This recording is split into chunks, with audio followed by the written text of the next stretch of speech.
Assalamu alейкум, урматтуу көрөрмандар. Көк бөрүнүн тарыхында кооз салымды добуш берүү менен аныктоону улантабыз. Буга чейинки экинчи чыгарылышта 8 салымды добушка койгонбуз. Анын жыйынтыгында 2000дей комментарий жазылып, финалга чыккан 2 салым аныкталды. Өмүрбек Эсен уулунун бул салымы 235 добуш алып, биринчи орун менен финалга чыкты. Ошондой эле 177 добуш алган Нурдин Болотбековдун салымы экинчи орун менен финалга жолдомо алды. Калган добуштун жыйынтыктарын айта кетели. Кыяс Ниязов 169, Аскат Аскаров 138, Рустам Тыналиев 99, Майрамбек Рыспеков 47, Сейитбек Анарбек уулу 43 жана Элиман Нурболот уулу 12. Үчүнчү чыгарылышта дагы 8 салымды сиздерге көрсөтөбүз. Сиздер комментарий жазуу менен добуш бериңиздер. Жыл жыйынтыгында финалга чыккан салымдардын арасынан тарыхтагы эң кооз 10 салымды аныктайбыз. 1. Учурунда Достук командасында ойноп, көптү үмүттөндүргөн улакчы Таласбек Дүйшалиев 2021 жылы Норус турниринде арналган мелдеште укмуштуудай салым салган. Ал Достук Мурас беттешинде Эрсултан Айдаркан уулудан пас алып, чоң ылдамдык менен карама каршы тараптагы тайгазанга барып, алыстан улакты ыргытып, өзү аттан кулап тайгазанга тийген. Жаракат алганына карабай кооз салым салган. Эгер бул гол сизге жакса, комментарийге 1 же Таласбек Дүйшалиев деп жазыңыз. Болгону 580 сомго үйдөгү интернет менен телевидениеге 55% арзандатуу. Жогорку ылдамдыктагы интернет, 200дөн ашуун телеканал, кинотеатрларды көрүү мүмкүндүгү жана белекке приставка берилет. Сайма күйгүз толугу менен кошул. 2. Дагы бир алыстан ыргытылган салым. Достуктун оюнчусу Султан Русланов 2021 жылы Мурас менен болгон оюнда тайгазанга жакындабастан эле текени тамай ыргыткан. Эгер бул салым жакса 2 же Султан Русланов деп комментарий калтырыңыз.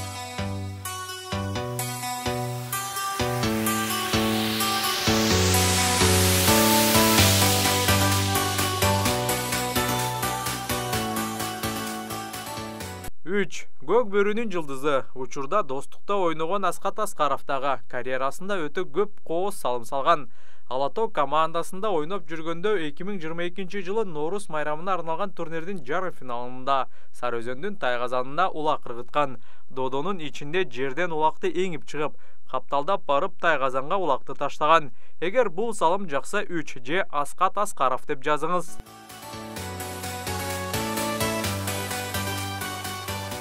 4. Манастын бир тууган агасы Кыяс Ниязовтага тарыхта калган көк бөрүчү. Универсал оюнчу Кыяс Достук Талас беттешинде жерден улакты эңип, дароо тайгазанга ыргыткан. Бул гол жакса 4 же Кыяс Ниязов деп билдирүү калтырыңыз. 5. 2021 жылы орун алган ынтымак Достук беттешинде Дастан Сагынбек уулу кооз салым салган.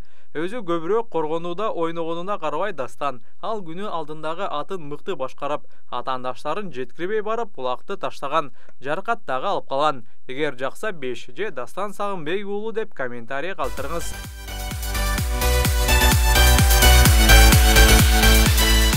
6. Учурда Сарыөзөндө ойногон улуттук кураманын лидери, көк бөрүнүн мыктысы Рустам Тыналиев 2016 жылы көчмөндөр оюндарынын финалында Казакстан менен болгон беттеште салган салымы мыкты чыккан. Стартка ташталган улакты эңип, такымга баспастан сол колунда кармап алып, улак менен кошо тайгазанга кирип кеткен. Эгер бул гол жакса, 6 же Рустам Тыналиев деп пикир калтырыңыз.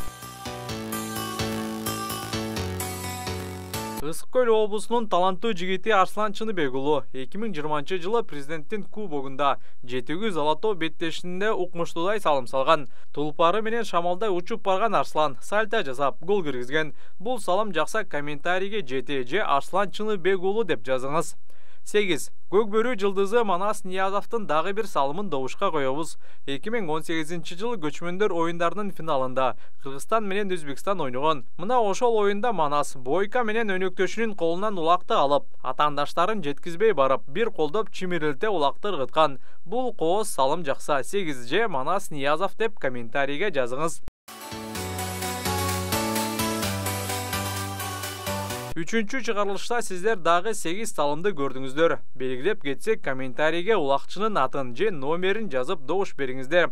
Кийинки чыгарылыштын алдында добуштарды эсептеп, финалга өткөн 2 салымды айтабыз. Көбүрөөк адам добуш бериш үчүн бул видеону досторуңуз менен бөлүшүүнү унутпаңыздар.